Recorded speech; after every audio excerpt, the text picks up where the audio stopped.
आप सभी के अक्ष के प्रत्यक्ष मैं डॉक्टर रत्नाकर मिश्र जलालपुर उच्चतर माध्यमिक विद्यालय सारण से पुनः आप सभी छात्रों का इस डिजिटल क्लास में स्वागताभिनंदन करते हैं। आज हम लोग पढ़ेंगे कक्षा 10 के लिए बिहार बोर्ड कक्षा 10 में जो छठा पाठ है जिसका नाम है भारतीय संस्काराः। इस पाठ का अध्ययन हम लोग बहुत ही गंभीर तरीके से करेंगे।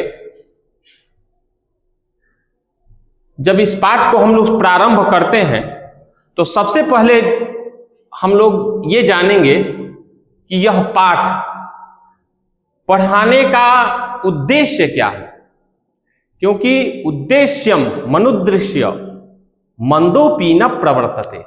मंदबुद्धि व्यक्ति भी किसी कार्य में संलग्न होने से पूर्व एक बार विचार करता है कि यह कार्य करने से इसमें हमको क्या लाभ होगा और क्या हानि होगा। तो इस पाठ को पढ़ने से हमें क्या प्राप्त होगा, क्या मिलेगा, क्या उद्देश्य है आपके पाठ्यक्रम में जो संस्कृत का पुस्तक है पाठ्य पुस्तक में रखने का क्या प्रयोजन है, उसको हम लोग पहले चर्चा उसका करेंगे। संस्कारों का सामान्य महत्व ये आपके पाठ से अतिरिक्त है। संस्कारों के हमारे जीवन में क्या उपादेयता है इसके बारे में ये श्लोक 2-3 है, ये आपको मोटिवेट करेगा।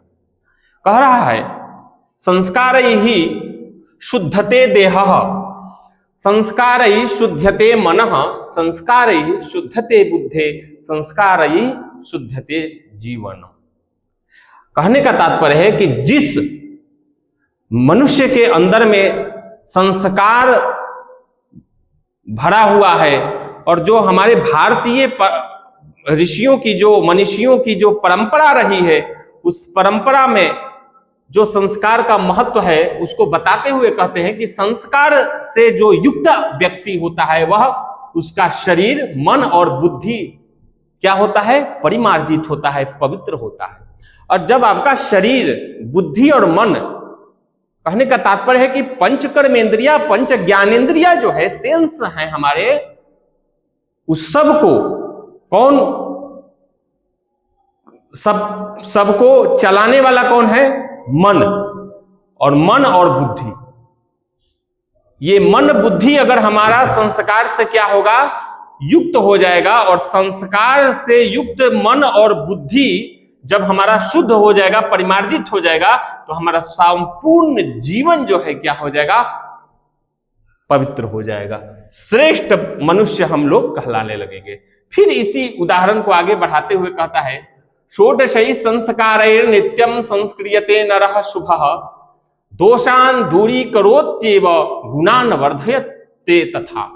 षोडश संस्कार क्या करता है, जो भारतीय परंपरा में है, गुणों का आधान करता है आपके जीवन में, और दोषों को, विकारों को क्या करता है, दूर कर देता है। फिर कहते हैं संस्कारेण निर्मीयते सदाचार समन्वितः, धर्म मार्गे सदा याति स मनवः सुखी भवेत्। वह मनुष्य क्या होता है, हमेशा सुख पूर्ण अपना जीवन व्यतीत करने लगता है, जो मनुष्य संस्कार से युक्त होता है कि नहीं। फिर संस्कार जो है वह मनुष्य का वास्तविक आभूषण है, ये बताता है संस्कार हमारे जीवन में क्यों उपयोगी है।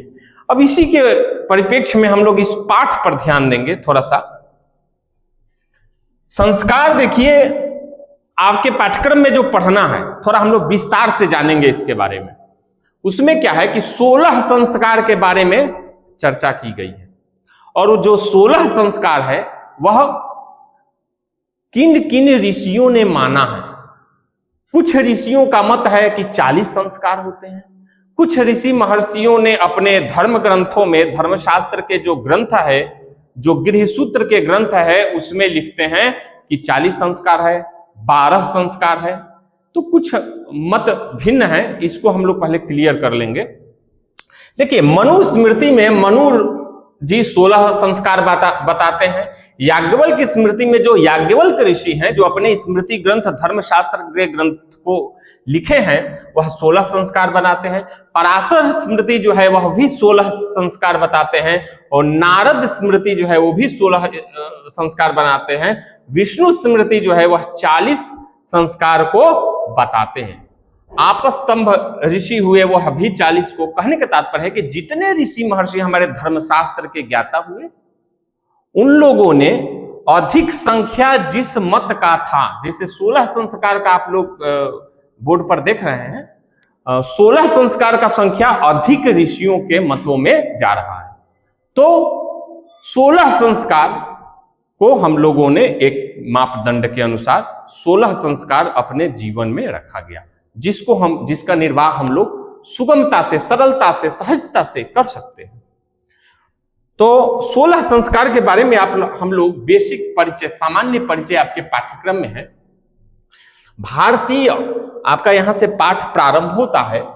भारतीय संस्कृते है अन्यतमं वैशिष्ट्यम विद्यते यत जीवने इह समय समय संस्कारा अनुष्ठिता भवन्ति। ये कह रहे हैं कि भारतीय ये जो संस्कृति है वो अन्य संस्कृतियों से थोड़ा भिन्न है।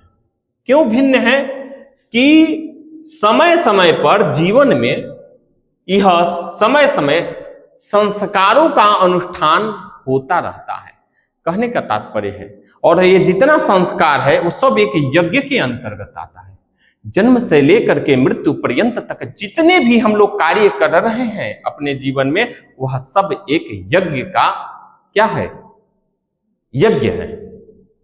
तो ये कह रहे हैं कि समय समय पर हमारे जीवन में जब बच्चा पैदा होता है, जब बच्चे का जन्म होता है, उस समय से उसके जीवन में संस्कारों का कैसे आधान किया जाता है, यह इस पाठ में आपको बताया जा रहा है। भवंती माने होता है, होते हैं।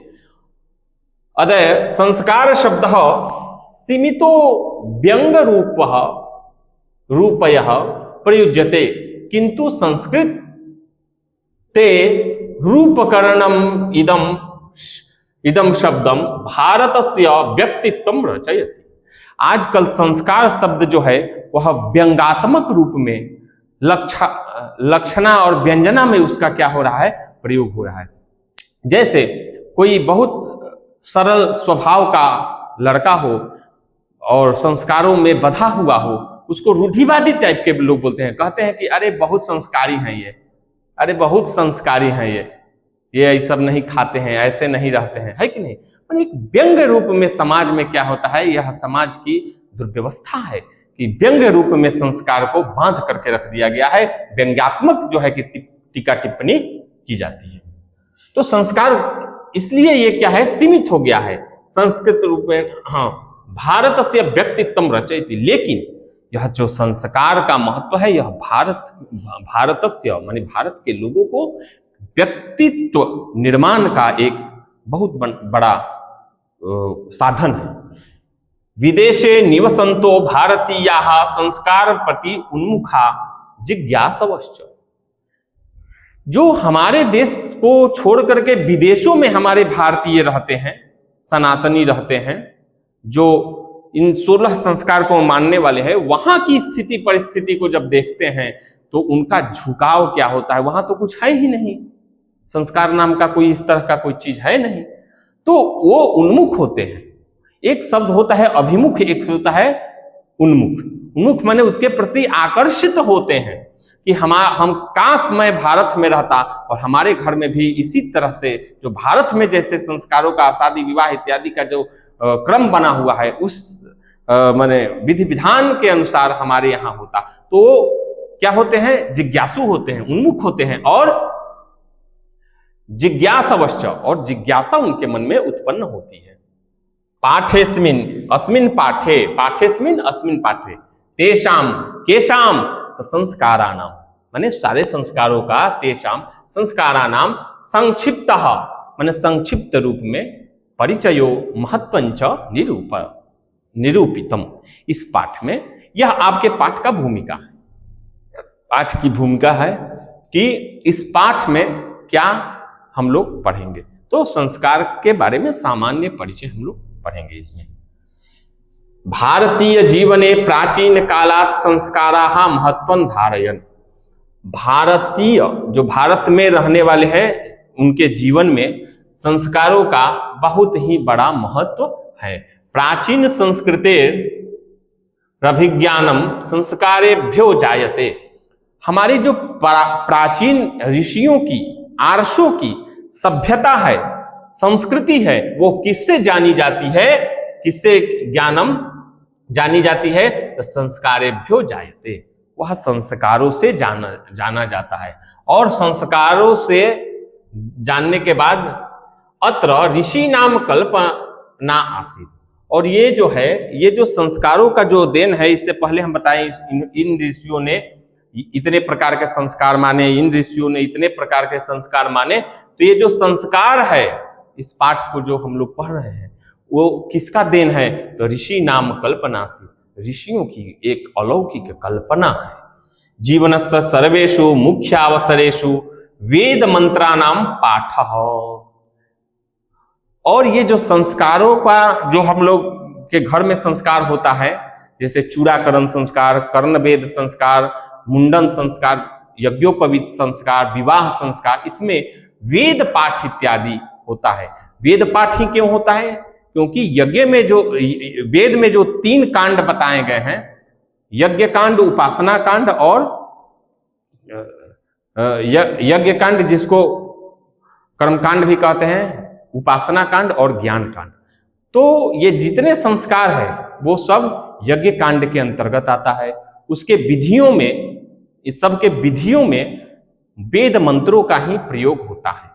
तो जब उस विधि को अपने घर में करेंगे तो क्या होगा? वेद पाठ इत्यादि से ही वह क्या होगा? संपन्न होगा। वेद मंत्राणाम पाठ होता है। वरिष्ठानाम आशीर्वाद, आपके घर में जनेऊ विवाह या कोई भी संस्कार होता है, बच्चे का मुंडन होता है, अन्नप्राशन होता है, जो भी होता है, उसमें क्या होता है? वरिष्ठानाम माने आपके जो बड़े लोग हैं और जो आपके छोटे लोग हैं, उनका स्नेह प्रेम उस बालक को मिलता है। और जो हमारे श्रेष्ठ लोग हैं, बड़े लोग हैं, उनका आशीर्वाद मिलता है। धीरे धीरे यह प्रचलन खत्म होते जाता है। संस्कार जब हमारे घर में होता है, जनेऊ संस्कार, यज्ञोपवीत जिसको कहते हैं, विवाह संस्कार, कर्णवेद संस्कार, मुंडन संस्कार, चूड़ाकरण इत्यादि, तो उसमें सारे घर के लोग उपस्थित होते हैं। एक साथ खान पान का जो है कि एक औपचारिकता जो है कि अपने सामर्थ्य के अनुसार निभाई जाती है, जिससे जितना परिवार में, रिलेशन में आजकल अनबन हो रहा है, वह अनबन और दूरी को दूर करने का भी एक काम करता है, और परिवार और रिश्तों को बांध करके रखने का भी काम करता है, जब हमारे घर में ये सब संस्कार हमेशा समय समय पर होते रहते हैं। वरिष्ठान आशीर्वाद, उस बालक को अपने वरिष्ठ का, अपने बड़ों का क्या मिलता है? आशीर्वाद मिलता है। होम, परिवार, और होम भी होता है, हवन होता है। परिवार सदस्यानाम सम्मेलनम च भवे, तभी हमने बताया सारे परिवारों का जो आजकल दूरी रिलेशन में बना हुआ है, वो एकत्रित होते हैं और बहुत अच्छा लगता है, और एक अलग जो है कि माहौल जो है कि बनता है और आनंद की अनुभूति होती है। सम्मेलनम च भवेत तत्सर्वम, माने तत् माने वह वे सब, सर्वे सह तौ ते, तत्ते तानी, ये भी तत् माने भी वह होता है, किसके लिए? नपुंसक लिंग के लिए। सर्वम संस्काराणाम अनुष्ठाने संभवति, वह सब संस्कार क्या होता है? संस्काराणाम अनुष्ठानम संभवति, माने होता है। एवं संस्काराः महत्वम धारयन्ति, और यही सब क्या है, इतना जो हमने बताया, यही संस्कार जो घर में हमारे होता है, उसका ये क्या है? महत्व है। किंचित संस्कारस्य मौलिकः अर्थः परिमार्जन रूपः। संस्कार शब्द का अर्थ क्या है? परिमार्जन। परिमार्जन माने शुद्ध होना, पवित्र होना, परिमार्जित होना, ये सब पर्यायवाची शब्द है, ठीक है। तो गुणों का आधान होता है, और जो हमारे अंदर विकार है वो दूर होते हैं। कैसे दूर होते हैं? जब बड़े लोग हमारे जो घर के हैं सदस्य हैं, जो हमारे रिलेशन के लोग हैं, वो जब उपस्थित होते हैं, हम लोग सुनते हैं ये इतने अच्छे हैं, ये इतने बड़े पद पर है, इतने विद्वान हैं, उनको मिलते हैं जुलते हैं, उनका अनुग्रह प्राप्त होता है, उनका आशीर्वचन प्राप्त होता है, उनका आशीर्वाद प्राप्त होता है और उनका हम लोग अनुकरण करते हैं। तो ये सब चीज जो है तो इससे क्या होता है, क्या होता है, इससे आदमी का मन आनंदित आह्लादित होता है और अंदर से शुद्ध होता है, पवित्र होता है। उसी को कहा जाता है कि संस्कार जब होता है तो संस्कार का तो एक अलग अपना अलौकिक फायदा है ही, लेकिन ये सब सबसे मिलने जुलने का, पूजा पाठ करने का, हवन इत्यादि करने का, इतने लोगों को भोजन कराने का जो एक आनंद है, उससे भी आदमी क्या होता है, जीव क्या होता है, जीवात्मा क्या होता है, मनुष्य क्या होता है, शुद्ध होता है, पवित्र होता है, परिमार्जित होता है। गुणाधान रूपश्च मरन्ति।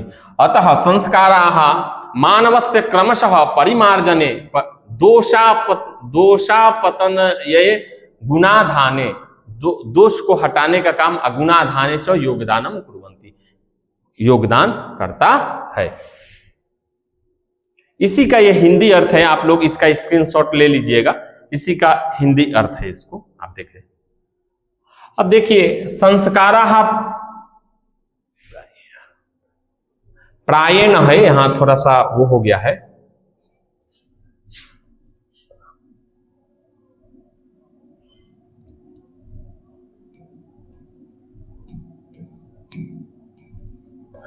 संस्काराः प्रायेण, संस्कारः संस्कारौ संस्काराः बहुवचनांत एक वचन रूप है, बहुत सारे संस्कार हैं, 16 संस्कार के बारे में। प्रायेण पंचविधः सन्ति, ये जो 16 संस्कार है इसको हम लोग 5 भागों में विभक्त कर दिए हैं, बांट दिए हैं। 5 इसका पार्ट है। क्या? जन्म पूर्वस्य, जन्म से पूर्व का संस्कार। जन्म से पूर्व से मतलब क्या हुआ, अर्थात जब हम अपने मां के गर्भ में रहते हैं उसी समय कुछ संस्कार कर दिए जाते हैं। यह प्रथम चरण है, प्रथम पार्ट है। क्या चीज का? कौन? तो शैशवा, शैशवा है, शैक्षणिकाः, षट, यहां है षट, षट माने है 6, माने 5 विधि में जन्म पूर्वस्य शैशवा, जन्म पूर्व शैशवा, षट, षट माने 6, शैक्षणिकाः पंच, पंच, शैक्षणिकाः माने जब शिक्षा के क्षेत्र में हम लोग चलते हैं, पढ़ने लिखने के उसमें चलते हैं, तो इसमें क्या होता है, पंच माने 5 संस्कार होता है। गृहस्थ संस्काराः विवाह रूपः एकः, माने गृहस्थ आश्रम में जब हम लोग प्रवेश करते हैं शादी होने के लिए, विवाह संस्कार होने के लिए, वो एक है। मरणोपरांत संस्कारश्चैक, मरने के बाद भी शरीर का संस्कार होता है। देखिए, मनुष्य का संस्कार नहीं होता है, यह पूरे सृष्टि में जितना चीज देख रहे हैं वो सबका संस्कार होता है। जैसे आप स्कूल में पढ़ते हैं, लकड़ी के बेंच पर बैठते हैं, तो क्या बेंच को ऐसे बनाकर रख दिया जाता है? नहीं। क्या किया जाता है? उस बेंच को रंदा मार करके एकदम साफ किया जाता है, उसमें पेंट और कला इत्यादि से उसको क्या किया जाता है? गढ़ा जाता है। एक कुंभकार जो होता है, वह जो मट्टी का आप देखते होंगे दिया, दियरी, घट इत्यादि निर्माण करता है, तो क्या करता है? संस्कार घट निर्माण से पूर्व ही शुरू हो जाता है। उसी प्रकार जैसे घट बन गया, अब उसमें ठोक ठाक करके उसमें चिन्ह लगाएंगे, कुछ कलाकृति बनाएंगे, तो क्या होगा? वह घट टूट जाएगा, वो नहीं हो पाएगा। तो जन्म जो मां के गर्भ से ही संस्कार प्रारंभ और ज्ञान का प्रकाशन क्या होता है? प्रारंभ होता है। जिस तरह से हमने अभी बताया आपको, उसी प्रकार से जब हम लोग, और मरने के बाद भी इस शरीर का भी संस्कार होता है। वो क्या है? तो जो अंत्येष्टि संस्कार, जब जलाया जाता है उसमें भी आहुति दी जाती है। लोम अभ्यः स्वाहा, उसमें कहा जाता है, लोम माने होता है बाल, बाल को मैं स्वाहा कर रहा हूं। लोम अभ्यः स्वाहा, त्वचे स्वाहा, त्वचा माने होता है ये चमड़ा, त्वचे स्वाहा, लोहिताय स्वाहा, मेदोभ्यः स्वाहा इत्यादि मंत्र उसमें पाठ वेद का किया जाता है। तो ये मरणोपरांत जो एक संस्कार है, इसका नाम क्या बता रहे हैं? ये अंत्येष्टि संस्कार एवं षोडश संस्काराः भवन्ति। ये सारे हम लोग जोड़ेंगे तो कितने संस्कार हो रहे हैं? 16 संस्कार होते हैं।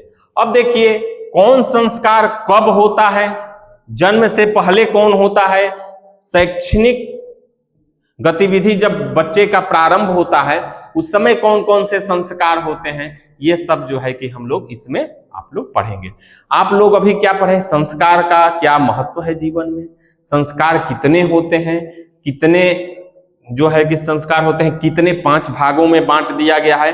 16 को 5 भाग में बांट दिया गया है और 5 भाग में बांटने के बाद अब एक भाग में कितने संस्कार आते हैं, फिर उसके अंतर्गत जो है डिवाइड किया गया है। आइए देखिए, अब देखिए जन्म पूर्व संस्कारेषु गर्भाधान संस्कार। पहला, जब बच्चा गर्भ में आने वाला होता है, जब दाम्पत्य जीवन में प्रवेश के बाद, शादी के बाद माता और पिता अपनी दोनों इच्छा को व्यक्त करते हुए और ये चाहते हैं कि एक संतानोत्पत्ति हो जाए जीवन में, तो उसके लिए ज्योतिष शास्त्र में शुभ मुहूर्त, शुभ नक्षत्र इत्यादि का चयन करते हुए और गर्भाधान संस्कार करते हैं।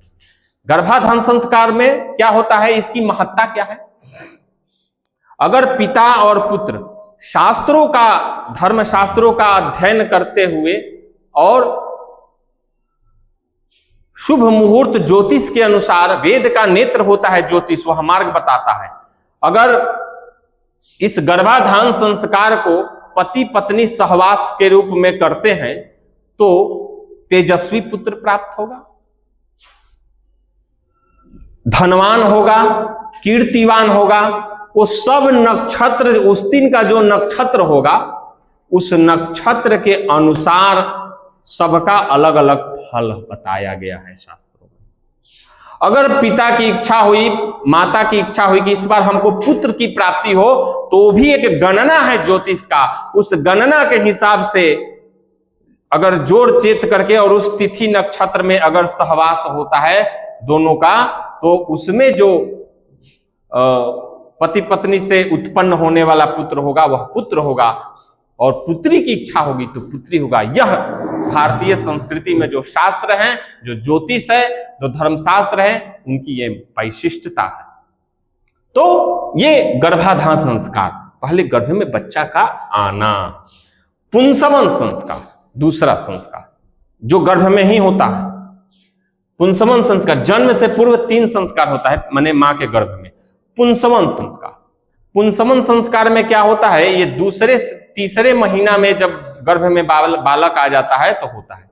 इसमें कुसा के जड़ को पीस करके और दूर्वा के जड़ को पीस करके, आज के समय में, पहले सोमलता, एक पूतिक नामक सोमलता हुआ करती थी जिससे सोम यज्ञ इत्यादि होता था, उसके रस को अब वो प्राप्त नहीं होता है या ऐसे विशेषज्ञ नहीं है जो उनको पहचान सके, तो दूर्वा और कुसा के रस को ले करके और घर में पूजा पाठ का आयोजन रख करके और प्रसूति जो है, जो महिला है उनको बैठा करके उनके नाक से उस जड़ी को दिया जाता है। उस जड़ी को देने का महत्व यही है कि गर्भ हमेशा के लिए 9 महीना सुरक्षित रहे, गर्भ में कोई दिक्कत न आए।